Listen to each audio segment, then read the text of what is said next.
예레미야서 51장 20절부터 32절까지 말씀을 우리 함께 교독합니다.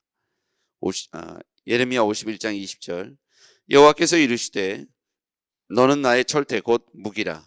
나는 내가 나라들을 분쇄하며 내가 국가들을 멸하며 내가 말과 기마병을 분쇄하며 내가 병거와 병거대를 부수며 내가 남자와 여자를 분쇄하며 내가 노년과 유년을 분쇄하며 내가 청년과 처녀를 분쇄하며 내가 목자와 그 양떼를 분쇄하며 내가 농부와 그 멍에소를 분쇄하며 내가 도백과 태수들을 분쇄하도록 하리로다. 너희 눈앞에서 그들이 시온에서 모든 악을 행한 대로 내가 바벨론과 갈대아 모든 주민에게 갚으리라. 여호와의 말씀이니라. 여호와의 말씀이니라. 온 세계를 멸하는 멸망의 산아 보라. 나는 내 원수라. 나의 손을 내 위에 펴서 너를 바위 위에서 굴리고 너로 불탄 산이 되게 할 것이니 사람이 내게서 진 모퉁이 돌이나 기초돌을 취하지 아니할 것이요 너는 영원히 황무지가 될 것이니라. 여호와의 말씀이니라. 땅에 깃발을 세우며 나라를 가운데 나팔을 불어서 나라들을 동원시켜 그들을 치며 아라랏과 민니와 아스크나스 나라를 불러 모아 그를 치며 사무관을 세우고 그를 치되 극성스러운 메뚜기 같이 그 말들을 몰아오게 하라. 뭇 백성 곧 메대 사람의 왕들과 그 도백들과 그 모든 태수와 그 관할하는 모든 땅을 준비시켜 그를 치게 하라. 땅이 진동하며 소롱돌이 치나니 이는 여호와께서 바벨론을 쳐서 그 땅으로 황폐하여 주민이 얻게 할 계획이 섰음이라. 바벨론의 용사는 싸움을 그치고 그들의 요새에 머무르나 기력이 쇠하여 여인같이 되며 그들의 거처는 불타고 그 문빗장은 부러졌으며 보발꾼은 보발꾼을 맞으려고 달리며 전령은 전령을 맞으려고 달려가 바벨론의 왕에게 전하기를 그 성읍 사방이 함락되었으며 같이요 모든 나루는 빼앗겼으며 갈대밭이 불탔으며 군사들이 겁에 질렸더이다 하리라. 아멘. 예. 오늘 여기에서 보면 20절 말씀, 여호와께서 이르시되 너는 나의 철퇴 곧 무기라, 이렇게 돼 있죠. 그래서 너는 나의 철퇴, 너는 바벨론을 말하겠죠. 바벨론은 나의 철퇴 곧 무기다. 이게 언제 때냐면 바벨론이 심판의 도구로 쓰임받을 때이죠. 그러니까 바벨론이 선에서 쓰임받은 것이 아니라 하나님께서 이스라엘과 그리고 고대 근동에 대하여 통치하실 때 그들에게 이 바벨론을 들어서 당시에 영향력을 미치게 했다는 것을 알 수가 있어요. 그래서 너는 나의 철퇴 곧 무기라. 그래서 바벨론을 의미하죠. 나는 내가 나라들을 분쇄하며 내가 국가들을 멸하며 내가 말과 기마병을 분쇄하며 내가 병거와 병거대를 부수며 내가 남자와 여자를 분쇄하며 내가 노년과 유년을 분쇄하며 내가 청년과 처녀를 분쇄하며 내가 목자와 그 양떼를 분쇄하며 내가 농부와 그 멍에소를 분쇄하며 내가 도백과 태수들을 분쇄하도록 하리로다. 그러니까 하나님께서 허락하셨기 때문에 그와 같이 되었다. 그래서 너는 나의 철퇴 곧 무기라. 이것은 하나님께서 바벨론을 들어서 사용하실 때의 말씀이죠. 그런데 24절 이하에 같이 한번 읽어볼게요. 시작. 너희 눈앞에서 그들의 시온에서 모든 악을 행한 대로 내가 바벨론과 갈대아 모든 주민에게 갚으리라. 여호와의 말씀이니라. 여기 보면 모든 악을 행한 대로, 이 바벨론이 선하기 때문에 쓰임받은 게 아닙니다. 하나님께서 도구로, 멸망의 도구로 그들을 썼기 때문에 사용받은 것인데 악을 행한 데에 대해서는 하나님께서 그 행한 대로 갚으실 것이다. 너는 나의 철퇴이지만 그들이 선에서 쓰임받은 것이 아니고 악을 행한 대로 갚게 될 것이다. 그래서 우리가 하나님 앞에서 늘 이것을 기억해야 합니다. 하나님의 결산의 때가 있다는 것을 늘 기억해야 합니다. 우리가 지금 잘 나간다고 해서 우리가 선하다고만 볼 수가 없고요. 우리가 우리의 선과 악에 상관없이 하나님께서 우리에게 복을 주실 수 있습니다. 주변을 위해서, 어떤 일들을 위해서 우리에게 그렇게 하실 수 있다는 것이죠. 하나님이 우리를 들어서 사용하실 때는 그와 같이 하나님이 우리를 복 주실 수도 있고 잘 되게 하실 수도 있습니다. 하나님이 우리를 들어서 사용하실 때. 그런데 우리가 하나님 앞에서 행한 대로 결산의 때가 있다는 것을 늘 기억해야 합니다. 우리가 행위가 선해서 복을 받는 게 아닐 수도 있다는 것을 늘 기억해야 해요. 하나님의 일방적인 은혜일 수도 있다는 것이죠. 두 번째는 영원한 것이 없습니다. 오늘 이 본문에서 깨달을 수 있는 것은 영원한 것이 없습니다. 오늘 꽃은 시들고 잎은 마르고 꽃은 시들고, 우리가 하나님 앞에서 영화롭고 축복된 인생을 살아가지만 그것이 영원하지 않다는 거예요. 언젠가 우리가 이 인생 가운데에서 마르고 쇠할 때가 있다는 것이죠. 영원할 것처럼 그렇게 바벨론이 지금 융성해서 강대국이 되어서 주변 나라들에게 영향력을 미치고 정복하고 나라를 빼앗고 포로로 삼아오고 그 모든 과정에 있어서 하나님을 빼면은 설명이 되지 않음에도 불구하고 바벨론은 영원할 것처럼 생각했지만 그들의 영화도 잠시 머물렀다가 사라지는 것이죠. 지금 바벨론을 기억하는 건 고대 역사가들 의해서만 기억됩니다. 그들의 영화가 지금까지 천년만년 이루어지는 게 아니죠. 그런데 지금 생각해 보면 2000년 전에 있었던 교회 공동체, 초대교회 공동체, 예수 공동체, 은혜 공동체는 지금까지 전 세계에 퍼져 있잖아요. 2000년이 지나도 바벨론의 영화는 잠깐 1대, 2대, 3대에 그쳤지만 예수 그리스도 그의 몸된 교회는 2000년이 지나도 우리 손에 지금 이렇게 우리가 예배를 이 아침에 드리고 있는 것처럼 하나님의 교회는 영원토록 존재하며 하나님의 교회는 세계 모든 나라들 열방 가운데 동서고금을 막론하고 하나님의 교회는 하나님이 함께 하심으로 지금도 운행하고 계시고 승리케 하실 줄 믿습니다. 바벨론의 영화는 짧잖아요. 그들이 아무리 주변 나라들을 정복하고 다스렸어도 그건 하나님께서 허락하셨을 때 일시적인 일이었고, 근데 주의 몸된 교회는 엄청난 핍박이 있었잖아요. 초대교회 당시에 많은 사람들이 순교를 했다. 그리고 많은 예수 믿는다는 이유로 기독교 역사에 보면 핍박과 순교를 당해야 했습니다. 교회를 향한 모진 압박과 핍박이 있었습니다. 우리나라도 일정 시대와 또 공산국가로 이렇게 전쟁이 이루어졌던 6.25 전쟁 당시에도 저 제암리 경기도 화성 쪽에 가면 제암리 교회가 있는데 거기에서 예배를 드리는 사람들을 모두 다 예배당 안에, 그 동네 사람들을 다 예배당 안에 넣어놓고 밖에서 다 못으로 못 나오게 해놓고 총을 쏘고 불을 질러서 순교했던 교회가 제암리 교회인데, 이렇게 일정시대 때도 그렇고 6.25 때도 그렇고 예수를 믿는다는 이유로 이렇게 순교를 당하거나 혹은 교회가 핍박을 당했죠. 저희 공주 강경 쪽에도 가면 이종덕 목사님의 순교비가 지금도 세워져 있는데 뚝방에 끌려가서 거기에서 교회를 마지막까지 지키다가 뚝방에 끌려가서 거기서 마지막 순교한 자리에 순교비가 세워져 있습니다. 피 흘린 발자취 위에 교회가 세워져 있는데 2000년 동안 수많은 사람들의 피해 대가를 지불했어도 교회는 지금까지도 영원하고 앞으로도 하나님의 교회는 없어지지 않는다는 것이죠.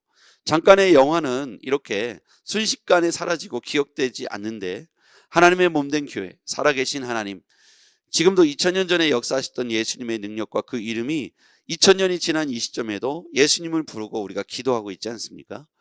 하나님이 살아계시다는 명확하고 확증한 증거들이 세계 곳곳에서 지금도 일어나고 있다는 것이죠. 왜 수많은 사람들이 젊음을 가지고 저 아프리카 땅 오지에 가서 선교사로 지금도 여전히 복음을 전하는 그 자리에 서 있을까요?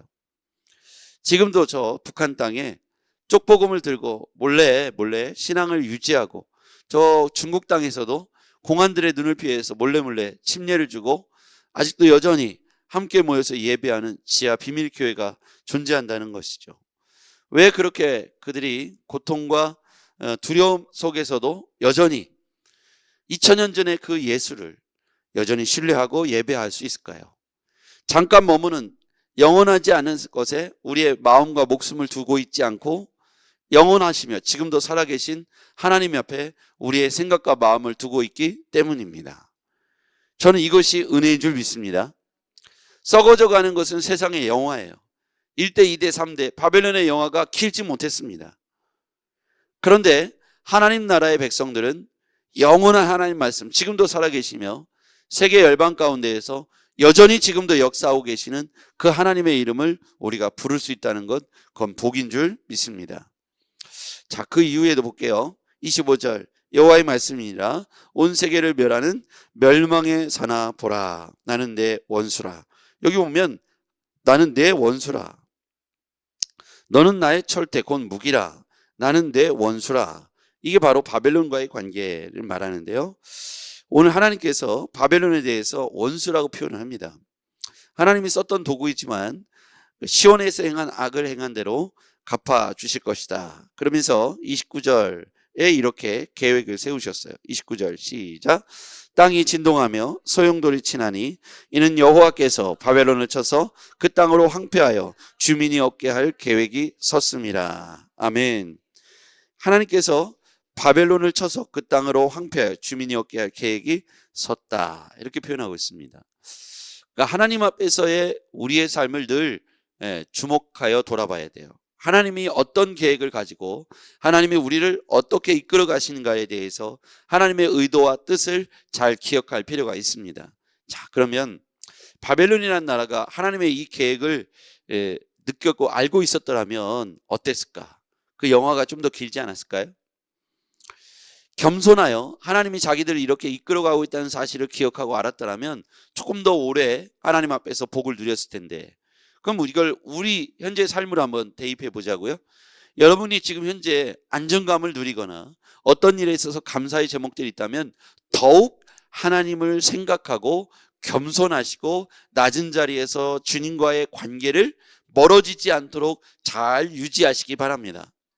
반대로 내가 지금 현재 고통스럽고 힘든 일이 있다면 하나님과의 관계를 바짝 더 당겨보시고, 그리고 더욱 하나님 앞에 겸손함으로 간구해 보십시오. 하나님께서 여러분에게 은혜를 베푸셔서 여러분의 고통의 자리를 짧게 하시고 다시 회복시켜 달라고 기도하시길 바랍니다. 우리는 이처럼 우리의 뭔가 융성하고 잘 되는 일이 있거든 더욱 하나님 앞에 겸손의 자리로 하나님과 멀어지지 않도록 늘 두려움으로 매일매일의 삶에서 살펴보아야 합니다. 하나님 앞에서 우리가 범죄한 것은 없는지 매일매일 우리의 삶에서 점검해 봐야 합니다. 우리와 하나님 사이에 죄가 끼어 있지는 않은지, 어제의 삶에서 나와 하나님 사이에 멀어진 그런 죄의 문제는 없었는지, 분노를 내가 여전히 갖고 있지는 않은지, 미움의 감정을 여전히 내가 오늘까지도 유지하고 있지 않은지, 이 아침이 다 가기 전에 결산하시고 어제의 죄를 털어버리고 오늘을 새롭게 시작하시기 바랍니다. 하나님과 우리 사이에, 하나님과 우리 교회와 하나님 사이에 거리낌이나 죄가 없도록, 이 민족과 하나님 사이에 거리낌이나 죄가 없도록 우리가 대신 하나님 앞에 나아가서 민족의 죄를 가지고, 우리 자녀들의 죄를 가지고, 우리 교회의 죄를 가지고, 나의 죄를 가지고 하나님 앞에 서서 다시 한번 내 죄를 말씀 앞에서 비추어 죄의 찌꺼기들을 걷어내고 회개하고 눈물로 통회하며 다시 주님과의 관계를 깨끗이 하고 다시 하나님과 가까운 거리를 만드시기를 주의 이름으로 축복합니다. 하나님과 우리 사이에 죄가 끼면 은혜의 통로가 막혀지고 축복의 통로가 막혀지는 거잖아요. 그래서 우리와 하나님 사이에 죄가 있는지 없는지 우리는 늘 말씀을 살펴봐야 합니다. 바벨론을 향한 하나님의 계획이 섰다고 했어요. 이것이 바로 멸망을 향한 계획이 섰던 것이죠. 그럼 이 하나님의 계획이 서버리면 이것을 거스려서 바벨론이 회복될 길이 없는 것이죠. 근데 반대로 니느웨 성, 우리가 알고 있는 요나가 회개하라, 하나님의 심판이 가까웠다, 죄를 회개하라, 이렇게 선포됐을 때 니느웨는 어떻게 했습니까? 왕으로부터 모든 나라의 백성들, 심지어 짐승들에게 이르기까지 금식을 선포하고 회개를 선포하고 온 민족이 기도합니다. 회개합니다. 그랬더니 하나님께서 니느웨를 향한 이 심판을 거둬들이시잖아요. 여러분, 오늘 우리가 하나님 앞에서 우리 자신을 살펴봐야 할 이유가 바로 이것입니다. 하나님의 계획이 섰어요. 그런데 하나님의 속성을 우리가 잘 이해해보면 하나님은 자비로우시고 은혜로우시며 공의로우시며 사랑이 많으세요. 아무리 심판의 계획이 섰어도 공의 하나님이잖아요. 그런데 우리가 하나님 앞에 자비와 긍휼을 구하며 자복하고 죄를 토설하고 하나님 앞에 회개를 하면 하나님께서 자비로우시고 은혜로우셔서 긍휼을 베푸시고 사랑해 주시는 줄 믿습니다. 깨어있는 한 사람을 찾으시는 거예요. 소돔과 고모라 성을 향해서도 하나님의 계획이 섰잖아요. 심판을 향하여. 그런데 그때 하나님, 이 땅에 아브라함이 기도해요. 하나님, 이 땅에 의인 50명이 있으면 어떻게 하시겠습니까? 마지막에 의인 10명이 있으면 어떻게 하시겠습니까? 이렇게 하나님의 진노를 막아서면서 하나님 한 번만 더 생각해 주세요. 하나님, 이 땅에 앞뒤를 구별하지 못하지만 의인이 30명 남아있으면 어떻게 하시겠습니까?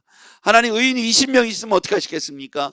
하나님, 의인이 10명 있으면 어떻게 하시겠습니까? 그러면서 어떻게든 하나님 앞에서 이 진노를 막아서기 위하여 눈물로 기도했던 주의 백성들이 세계 곳곳 열방 가운데 있었다는 것이죠. 하나님이 진노하시고 하나님이 이 땅에 공의를 계획하셨어도 마지막 은혜와 자비는 십자가를 통해서, 예수님을 통해서 우리에게 기회를 주셨듯이 노뱀을 들어서 보는 자들마다 살겠다고 말씀하신 것처럼 오늘날 이 시대에도 우리가 하나님 앞에 눈물로 엎드려 기도하고 있는 한 사람을 찾으시는 줄 믿습니다.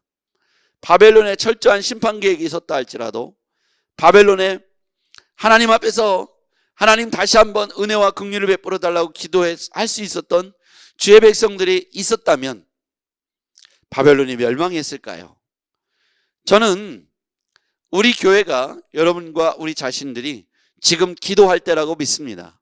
하나님 앞에 이 기도 제목 가지고 오늘 어제의 일들과 지난주의 일들과 우리의 가정에 우리 자녀들의 문제를 가지고 기도하기 원합니다. 우리 교회를 향해서도 기도해 주십시오. 저를 향해서도 기도해 주십시오. 기도하겠습니다. 하나님 아버지, 감사합니다. 오늘 이 시간에 우리가 하나님의 계획, 의도를 알았습니다. 우리가 이해하건대 하나님은 공의로우시지만 사랑과 용서와 자비를 갖고 계신 하나님이시오니 우리가 하나님 앞에 기도할 때 주여 응답해 주실 줄 믿습니다. 예수님의 이름으로 기도했습니다. 아멘.